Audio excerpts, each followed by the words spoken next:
anak yang hebat dan luar biasa. Amin ya Allah ya Allah. Amin. Ya. Bertemu kembali bersama Mas Aliki. Hari ini kita akan belajar tentang materi, yaitu materinya adalah profil atau proyek penguatan profil pelajar Pancasila atau apa? P5 ya. P5 dengan temanya Bhinneka Tunggal Ika, dengan judul atau dengan topik indahnya keberagaman ya. Siap tidak belajar P5 hari ini? Siap. Semangat tidak? Semangat. Bapak minta semuanya tepuk semangat terlebih dahulu. Ayo. Tepuk semangat.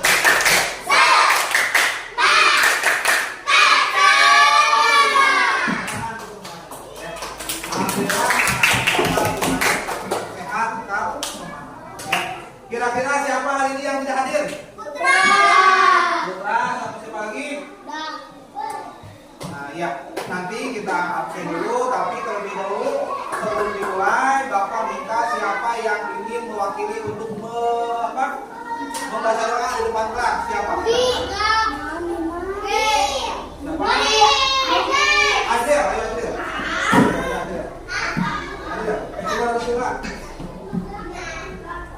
Ya, Adel akan memimpin doa. Kita berdoa bersama-sama ya.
Mudah-mudahan tambahkan doanya diterima oleh Allah Subhanahu wa Ta'ala. Amin ya Allah ya Rabbal. Amin. Baik, setelah tadi dibuka dengan doa, kemudian Bapak mau cek dulu kehadirannya ya. Yang Bapak panggil berarti yang menjawab ya. Saya ketik sini. Adibah. Apa isi? Ada. Hari ini Artan, Azkia, Dian, Dapat, Dimas, Aisyah Hanum, Umaira, Kaila, Kaisan, Kaisa, Hansa, Adril, Nugi, Nur Aisyah, Nadira, Radana Putra. Kenapa? Sakit atau apa? Sakit apa? Hadir ya Putra ya. Rangga, Rania, Cynthia, Zakia, Jakia. Berarti hari ini yang hadir adalah Putra. Yang mudah-mudahan kalau sakit Putra, mudah-mudahan Allah sudah sembuhkan penyakitnya, akan bisa kembali belajar bersama-sama bersama kita ya. Amin ya Allah ya Rabbal Alamin. Sudah bisa dimulai pelajarannya? Sudah siap? Kita mulai ya pelajarannya. Ya, baik. Kita mulai pelajarannya. Ya, seperti yang tadi saya sampaikan bahwa hari ini kita akan belajar membahas materi yaitu tentang proyek penguatan profil pelajar Pancasila atau disingkat P5.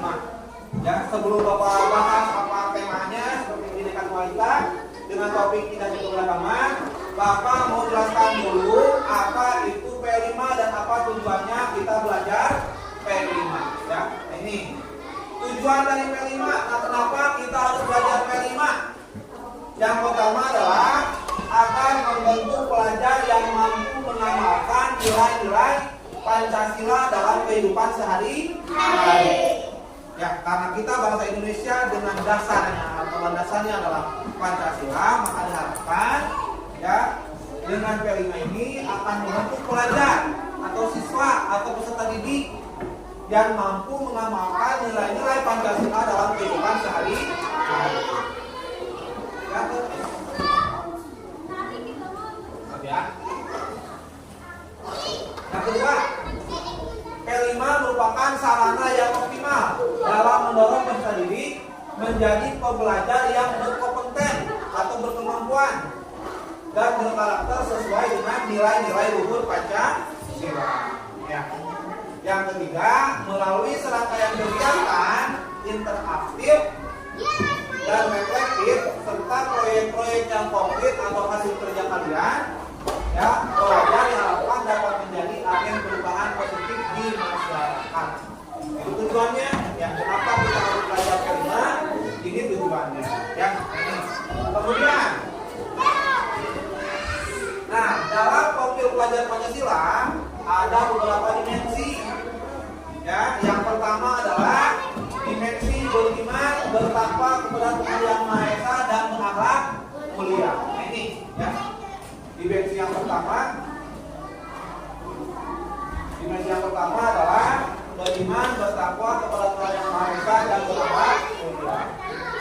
Kemudian yang kedua adalah mandiri.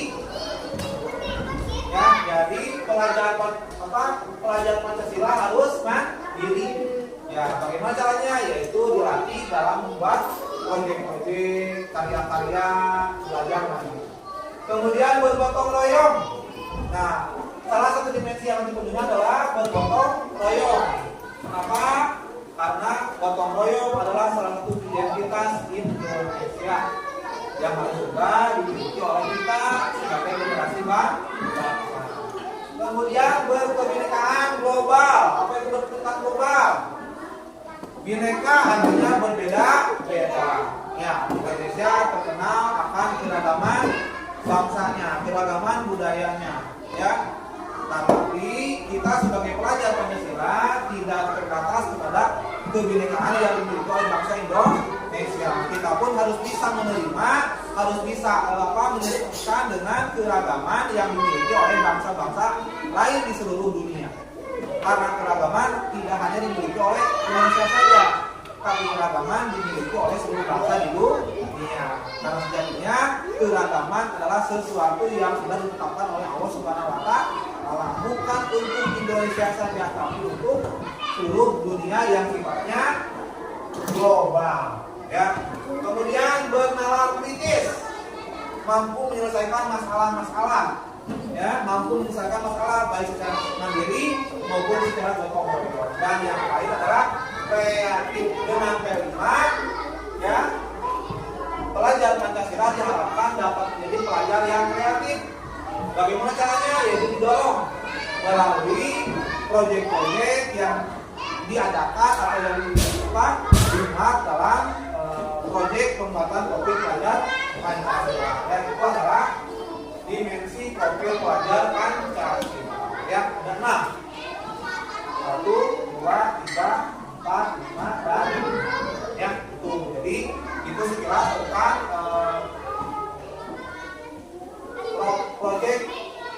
penguatan profil pelajar Pancasila. Nah, temanya hari ini adalah yang akan kita tempuh, yang akan kita laksanakan selama beberapa pertemuan ke depan adalah Bhinneka Tunggal Ika. Ya, dengan topiknya adalah indahnya keberagaman sesuai dengan materi yang ada dalam pelajaran pendidikan agama Islam. Ya, karena kita sebagai umat Muslim tentunya harus yakin bahwa Allah itu menciptakan manusia dengan beragam. Ya, karena apa? Beragaman sebagai sunatullah atau telah ditetapkan oleh Allah Subhanahu wa Ta'ala sesuai dengan Al-Quran. Firman Allah surat Al-Hujurat ayat ke-13. Kira-kira masih hafal tidak? Al-Hujurat ayat yang ke-13. Siapa yang hafal? Oke, coba bacakan yang keras.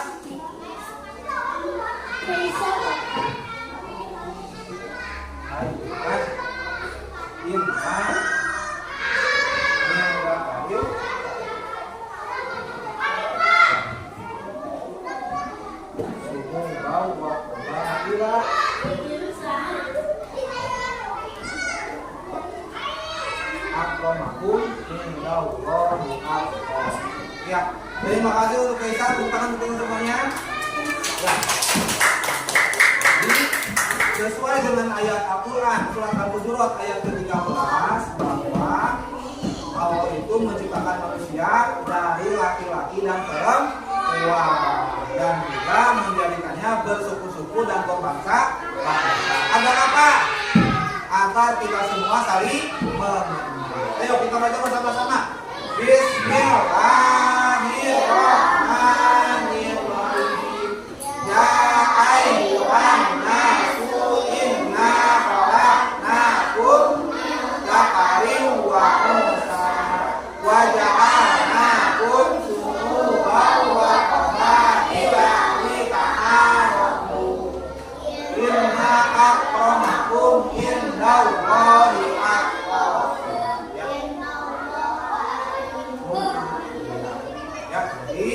Allah menciptakan manusia dari laki-laki dan perempuan dan menjadikannya bersuku-suku dan berbangsa agar kita saling mengenal. Nah, itu yang kita bahas.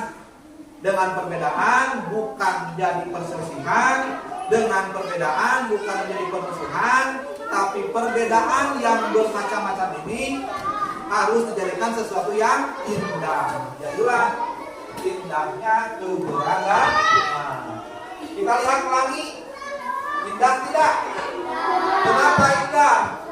Karena warnanya berbeda-beda. Coba kalau pelangi warnanya merah saja, pelangi warnanya kuning saja, ya tidak akan terlihat seindah pelangi yang sekarang.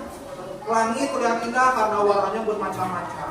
Ya, itu indahnya keberagaman. Keberagamannya kita yang akan kita bahas bersama-sama ya dalam proyek penguatan profil pelajar Pancasila indahnya keberagaman. Siap belum? Siap tidak? Siap. Seperti yang beliau sampaikan bahwa keragaman itu adalah sebagai sunatullah atau sesuatu yang ditetapkan oleh Allah Subhanahu wa Ta'ala. Seperti yang kita baca bersama tadi surat Al-Hujurat ayat ke-13 menjelaskan bahwa Allah itu menciptakan manusia dari laki-laki dan perempuan, kemudian menjadikannya bersuku-suku dan berbangsa agar kita saling mengenal. Nah, begitu pun dengan Indonesia, ya, mulai dari agamanya berbeda. Kira-kira di Indonesia ada agama apa saja? Islam,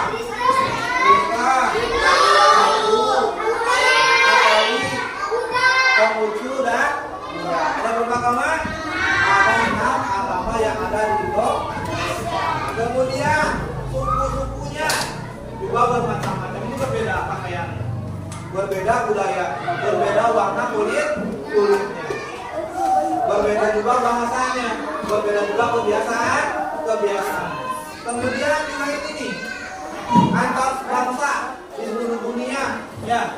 Ada dari Indonesia, ada dari Afrika, ada dari Eropa, ada dari Timur Tengah, ada dari mana? Dari Asia. ada berbeda. Itulah yang disebut dengan keragaman sebagai sunat dan tidak bisa dihindarkan. Apa yang Allah tetapkan tidak bisa kita hindari. Maka dari itu, jadikan perbedaan ini bukan menjadi sesuatu yang dapat memecah belah kita, bukan sesuatu yang dapat menjadi sumber permusuhan di antara kita. Tapi kata Allah tadi, waja'alnakum syuhudan wa qabaila lita'arafu, agar kita saling mengenal. Ya. Maka dari itu Bapak bertanya, kira-kira kalau ada orang yang berbeda dengan kita mau tidak berteman? Iya. Dengan yang berbeda agama boleh tidak kita berteman? Boleh. Berbeda suku boleh tidak berteman? Boleh. Kita berteman, kita bergaul, jangan dibatasi oleh agama, jangan dibatasi oleh suku, bahasa dan yang lainnya. Kita bergaul, kita berteman dengan siapa saja tanpa melihat latar belakang agama, suku, bangsa dan lain sebagainya. Karena apa? Dengan perbedaan ini sudah seharusnya kita saling mengenal, kita saling menghargai. Dan sekarang yang akan kita bahas adalah perbedaan agama yang ada di Indonesia. Nah ini, ya, yang pertama kan tadi yang berbeda itu adalah agama. Nah ini perbedaan agama yang ada di Indonesia, keberagaman dan keharmonisan. Kita lihat di sini berbeda-beda ya semuanya. Ada agama apa ini kira-kira? Agama Buddha. Ya, ini agama Hindu. Ya, agama Hindu dengan pakaian Bali ya. Ini agama Islam. Ini agama Katolik. Ini agama Kristen atau Protestan. Ini agama Konghucu. Berbeda-beda. Ya, lihat semuanya senyum. Artinya ini menandakan, menggambarkan walaupun agamanya berbeda-beda, tapi tetap menunjukkan keharmonisan. Ya, perbedaan jangan jadikan sebuah perselisihan, tapi jadikan sebuah keharmonisan. Ya, ini yang pertama. Nah, yang pertama, ya, pendahuluannya, Indonesia dikenal sebagai negara dengan keberagaman yang tinggi. Ya, karena apa? Indonesia dikenal dengan kekayaan budayanya. Budaya itu berasal dari suku bangsa yang berbeda. Itulah yang tidak dimiliki oleh bangsa lain. Ya, Indonesia memiliki kekayaan budaya yang luar biasa banyaknya. Agamanya, suku bangsanya, bahasanya, ya. Kemudian adat istiadatnya. Belum lagi rumah adatnya berbeda-beda, pakaian adatnya berbeda-beda, keseniannya juga berbeda-beda, bahkan kulinernya atau masakan khas daerahnya pun berbeda-beda. Itulah yang menjadi kekayaan yang dimiliki oleh bangsa Indonesia. Bangga tidak? Harus bangga. Kita sebagai bangsa Indonesia adalah bangsa yang kaya. Salah adalah kaya akan kebudayaan, kaya akan keberagaman. Dan salah satunya adalah keragaman agama. Keragaman agama menjadi salah satu ciri khas bangsa Indonesia yang tertuang dalam semboyan Bhinneka Tunggal Ika. Artinya berbeda-beda tetapi tetap satu. Ya, kita tetap berpegang kepada semboyan Bhinneka Tunggal Ika, berbeda-beda tapi tetap satu. Itulah Indonesia. Ya. Yang pertama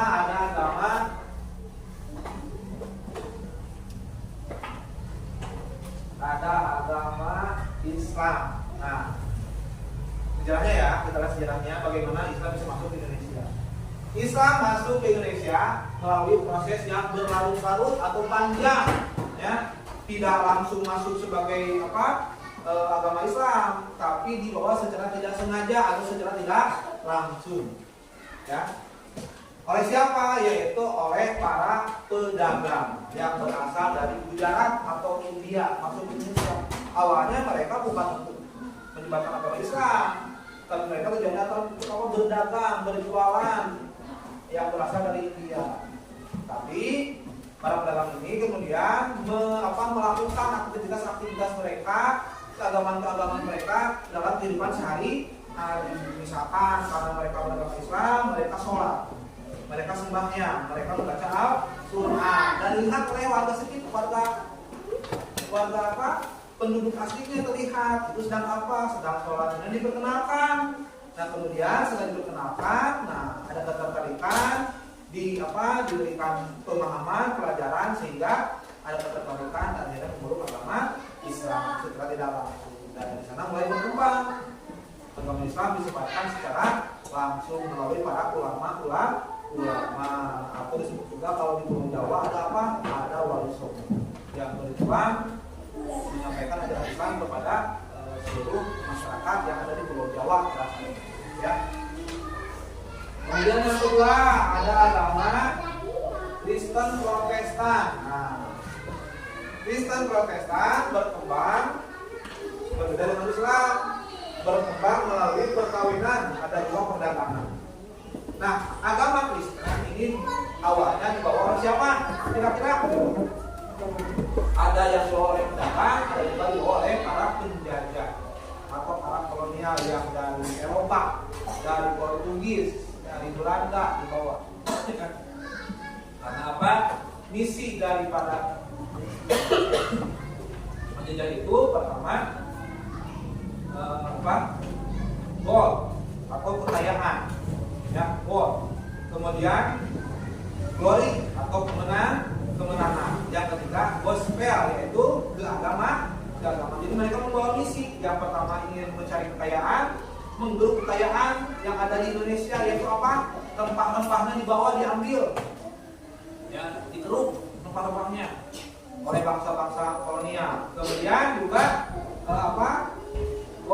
glory, kemenangan, menguasai. Setelah diambil rempah-rempahnya, kemudian masyarakatnya dikuasai, dijajah.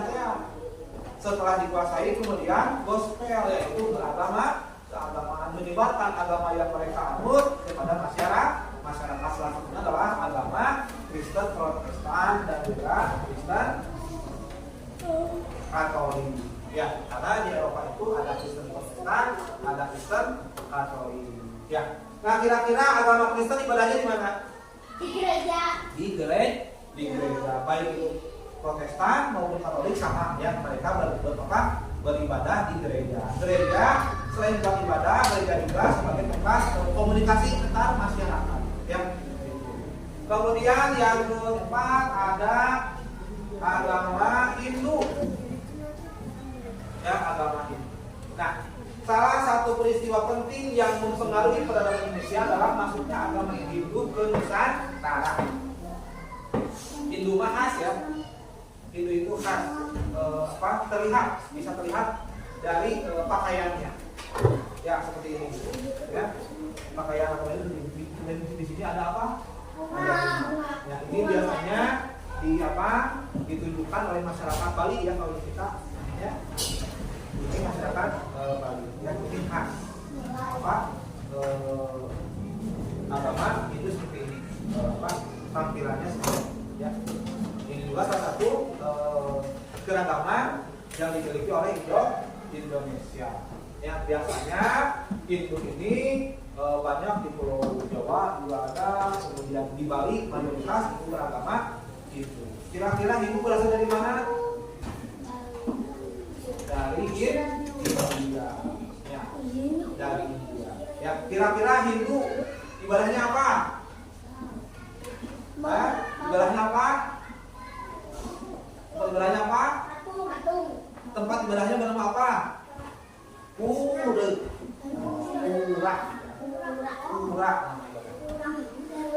Kemudian yang kelima agama Buddha.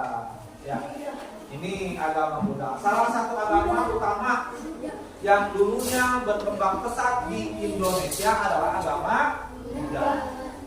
Ya, masuk ke Indonesia juga sama melalui jalan yang panjang, juga berasal dari luar. Itu dari mana? Dari daerah Cina.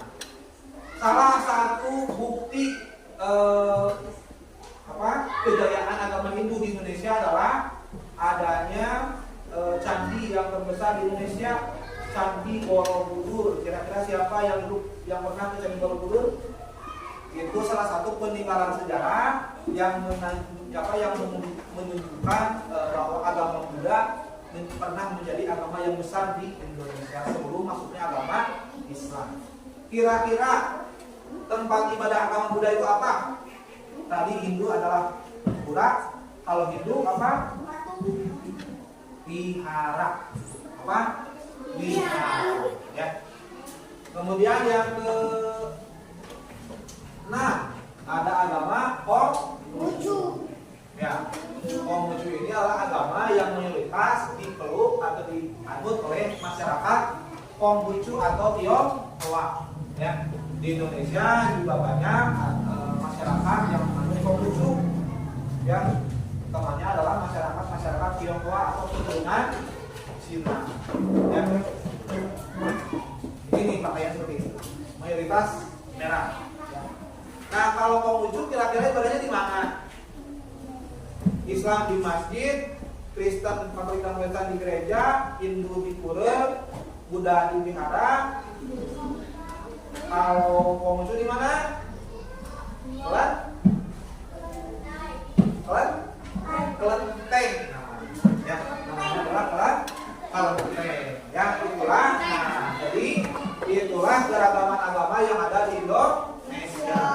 Ya, jadi di Indonesia ada agama Islam, ada Kristen Protestan, ada Kristen Katolik, ada Hindu, ada Buddha, dan juga ada Konghucu.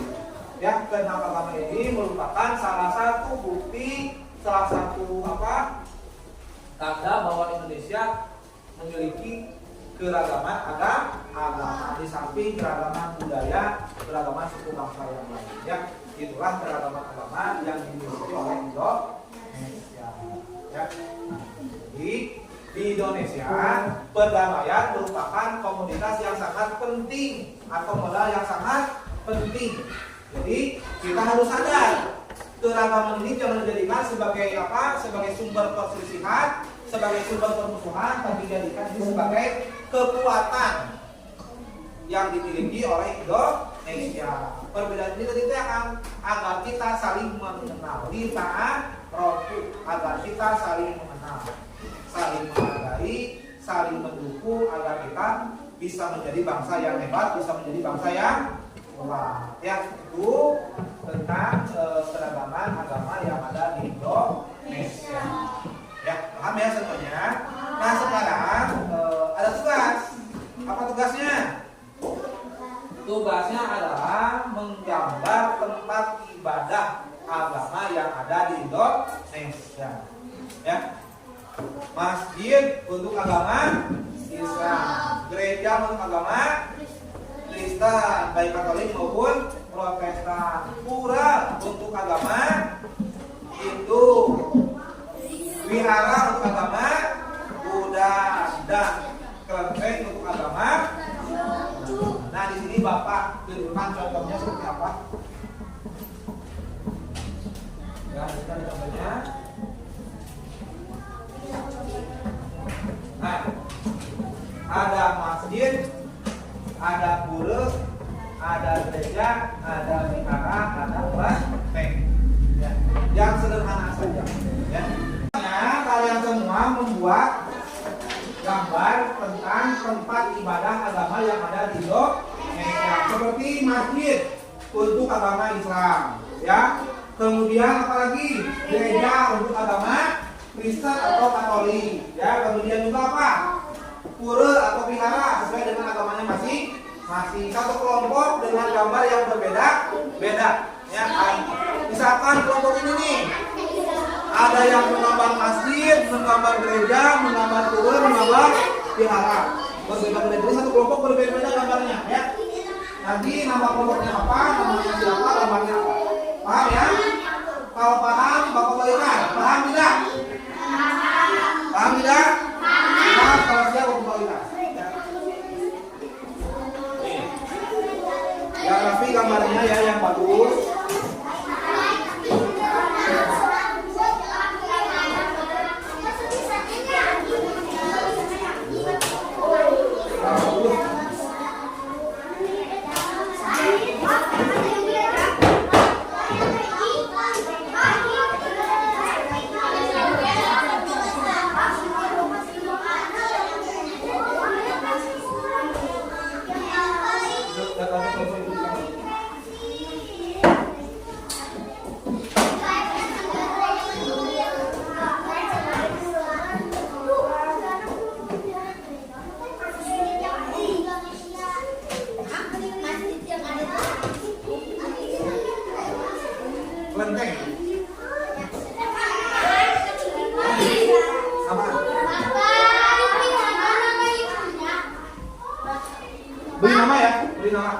namanya siapa, kemudian nama.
Baik, alhamdulillah semuanya sudah beres ya gambarnya. Jadi kita menggambar nanti itu, menggambar beda itu untuk mengetahui sejauh mana perbedaan yang ada di Indonesia, terutama perbedaan yang berkaitan dengan keragaman agama. Kita bisa lihat tempat ibadah Islam bagaimana, Kristen bagaimana, Hindu bagaimana, itulah jenis-jenis keragaman yang ada di Indonesia. Nah sekarang alhamdulillah untuk keragaman agama sudah kita bahas selesai. Nah pertemuan yang berikutnya akan kita bahas jenis-jenis keragaman yang lain yang ada di Indonesia seperti keragaman budaya, bahasa, ya kesenian dan lain sebagainya. Ya untuk sekarang untuk keragaman agama cukup sekian. Ya mudah-mudahan semuanya mendapatkan pelajaran yang bermakna, pelajaran yang bermanfaat. Kira-kira senang tidak belajar hari ini? Menarik tidak? Dapat ilmu tidak?